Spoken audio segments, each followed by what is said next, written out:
There's a bit of a new crowd here, and there's some people who, if I repeat myself, yeah, you just have to forgive me. So, yeah, thanks for everybody for coming. That's like a tribute to McGraw, that there's so many people from so many different like eras of his life, my life, people we've known from work, from school. Nigel's here, the guy who I've known the longest in my entire life. I've known him more or less since birth. And a weird kind of psycho history is that I ended up marrying Nigel's cousin at the beautiful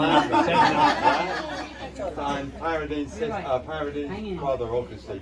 So yeah, so thanks to everybody for coming. It's been absolutely overwhelming, you know. I kind of expected it, but it just goes to show that the effect that Lee had on people. Absolutely. And if once you met him, you obviously didn't forget him, because he was like one of a kind, really. So I wanted to, yeah, it's weird, isn't it, you know?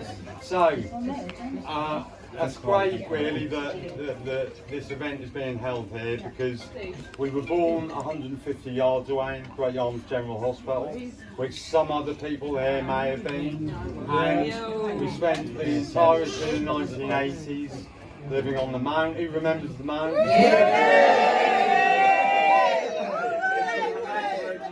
Obviously you weren't there. Billy Whittle,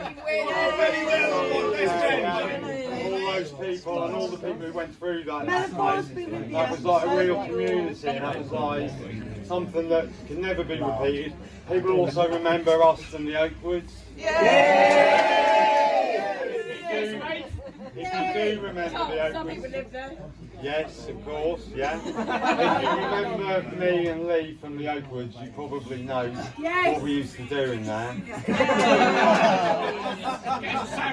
Not something that, well, not something that I'm ashamed of, because I'll go on to this. It's about celebrating Lee's life was about Lee took opportunities that were presented to him. And as an accident of birth, we were born at exactly the right time in history. So anyone born between, say, 1955 and 1970, that was that sweet spot for humanity in general. We reaped all the benefits that previous generations didn't have, and that future generations may not have, because they're going to pay the price for the great times that we had. You know, we could do everything, and we lived through so many different phases. You know, people remember us as little punk rockers. Maybe some photographs somewhere. People remember the rave days where my brother used to have that basement at the end. Who remembers that? You remember it, because what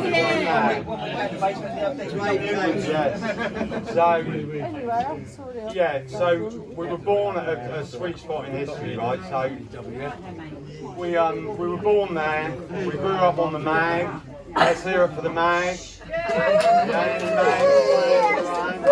We were dragged up on the mag till we were about 7 or 8, and then our parents got divorced. My mum, God bless her, she was a lovely, lovely woman, a brilliant mum, but she was a bit of a wild child, like me. So she fucked off to Cornwall with a gangster, basically. He had connections with the Richardson gang. Yeah. Remember that? We moved to Bodmin, and he was money laundering for the Richardsons, yeah? And I think someone's got it. The connection was through my grandfather. All his money spending. My grandfather worked at Hartman Fibre. Does anyone remember that? Yeah. Well, what the Richardsons used to do was, when they brought the pulp in, how do you turn a ton of pulp into 2 tons, or a ton of paper into 2 tons of paper?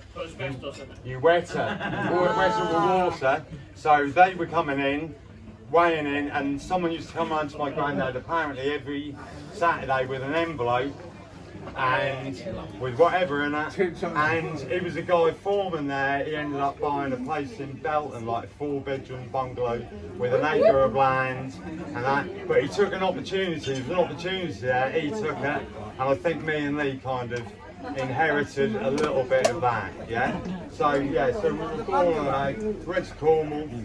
When we came back, that obviously didn't work out. When we came back, we were here for a while, and then my mum met an American tugboat captain, so we moved to America when we were 12 or 13, and that was an incredible experience. That was an adventure. That was like going to America back then was like a completely different time on the bayous, of course, yeah. And we made the most of it. That was like just an opportunity that most people of our age would never have had, couldn't have had that experience. Eventually though we got homesick, punk rock happened, we were kind of, when we went back there they were still long hair and everything, and we'd changed, so we came back over here. And two things, being a twin as well, two things that people always ask twins, and there's some twins here now, they ask you the same thing, was did you ever trick anyone when you were kids, you know, get away with stuff and do these things? And if one of you gets hurt, does the other one feel it?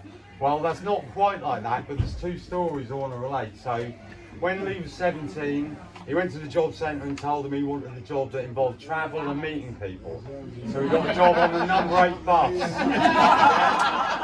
which went from Paister to the Magdalen Estate, obviously. And being a bus conductor back then was almost like being a rock star. There was like groupies were everywhere, you know. There was like, women liked bus conductors. So, for some reason. On the buses. Yeah. So, being a bus conductor, he never had to pay bus fares because he'd get on, nod at the driver, they'd nod at him, get on, you get on. And so I never paid for a bus fare for like 15 years. I was well into my 30s before I ever had to pay for a bus fare in Yarmouth. They just nod at me, I'll nod at them. Well, you know they're in your sisters now, so you don't have to pay. So that was one of the benefits, and that was where we did trick people. The other one was, okay, how closely we thought, you know, people use the term soulmate about a lot, but you really don't know what a soulmate is until you've had a twin, you know, someone who you spent time in the womb with, and you spend your entire life with, and you start to think as one almost, where it's almost one kind of brain. So when we were 55, we went to have a bowel screening test at the James Paget, and we went there, we went in 2 separate rooms. So I went in one room, he went in another room, and we went with his girlfriend at the time. She kind of came to give us support or whatever. And as I came out of the room, I said to her, because I'm a show-off, obviously there's a room of people, I couldn't resist. I said, yeah, I was the bravest little soldier they'd ever seen, I deserved a medal. And everyone sort of looked, who's this twat? Sat down. 5 minutes later, Lee came out and they said I was the bravest little soldier I've ever seen. And even I went, fucking hell, how rude, yeah. How rude was like, wow. So that's the kind of connection we had. And the thing about what I want to say is about taking opportunities, you know. When we bought the Banksies and everything, anyone know that story that, yeah, we took an opportunity where you could buy an unsigned one for 75 quid, a signed one for 150 pounds, and we told a lot of people about it, and people were like, fuck off, 75 quid for a piece of paper, that's rubbish, I'm not even right, and that's shit, aren't they? Yeah, but anyone who did take advantage of that, a £75 print is now worth probably £10,000 or whatever it is. So we took that opportunity and we invested heavily, and he did well, and essentially he more or less retired at 45. So although he didn't live long, the last 15, 16 years of his life, although we took little jobs here and there, if we thought they'd expand his horizons or was interesting, we could do it, but we didn't have to rely on it. And he made the most of it. Well, I, as Amber will tell you, blew my whatever I made on it. Because whatever. But Lee didn't. Lee was sensible. Lee invested. He bought his house. He did it the right way. But he was also really generous with that. He made a lot of money. He sent her a message to Christy saying that he always promised himself that if he ever came into any money, he'd try and help other people, and he was generous. Yeah, people know. He would buy stuff, he would give you stuff, and not expect anything in return. You know, he just did it because he wanted to make people happy, and that was his major goal in life. Can you make other people's lives happier? And when he took on the social, if anyone remembers that. So that didn't work out in the end, but when he tried, and when I came here, I used that as the blueprint. His thing that he done over there, I used as the blueprint for this place. And it's been a success here, that's worked here, because I've had a load of good people helping me. Steve Collins in here, Steve, yeah. But Lottie, if she's still here or not, I don't know. But I couldn't have happened without Steve, I couldn't happen without Lottie, I couldn't happen without Ash, she's probably not here, but they all helped. And everyone really, really helped. Just to create something that was free, and the people, a safe place for like young people to come, use it as a rehearsal space. We put on gigs here for free. I do work with kids who have been excluded from mainstream education, so we do workshops with them, and it's about doing something for the town, you know, something that's like not a convenience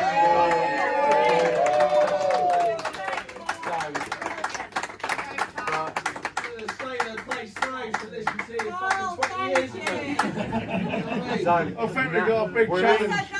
We're in a bit of limbo at the moment because they want to someone wants to turn it into another convenience store. Like we're going to try and fight hard to keep it. Yeah, we might have to do that. We go to the newspapers, we might end up squatting the place. So they really don't know. We're in a kind of a weird position at the moment. But hopefully, yeah, we've had the flood and everything, so it's all been a bit up in the air recently. But we're going to try with Steve's help and the help of other people. We're going to try and keep doing what we're doing. And Lee, I think, would have been proud. He's looking down. He's looking down at us now and thinking,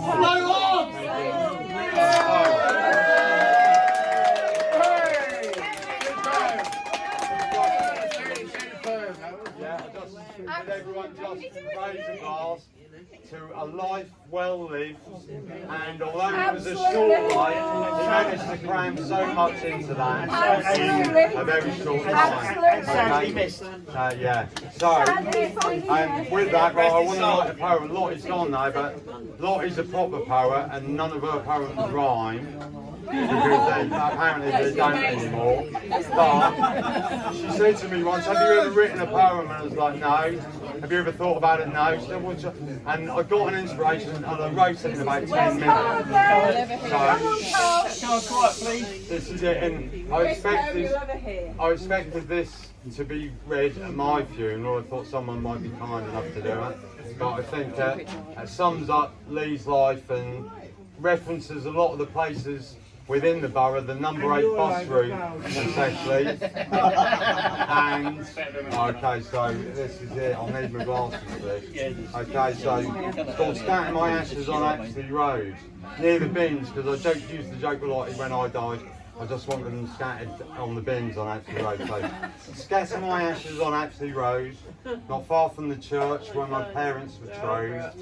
No need for a fanfare, don't make a fuss. Toss my remains from the number 8 bus. Transport my urn to the new harbour's mouth. Sprinkle some dust on Howard Street South, just over there. Broadcast my ashes on the Magdalen estate, and then some in Caister near the Green Gate. Save some for the flats on Southtown Common, then place the rest on the island of Cobham. Scatter my ashes hither and thither, where everyone's played, down by the river. Don't be unhappy, please be aware, I've gone back to my home in the dirty old Yare. Thank you very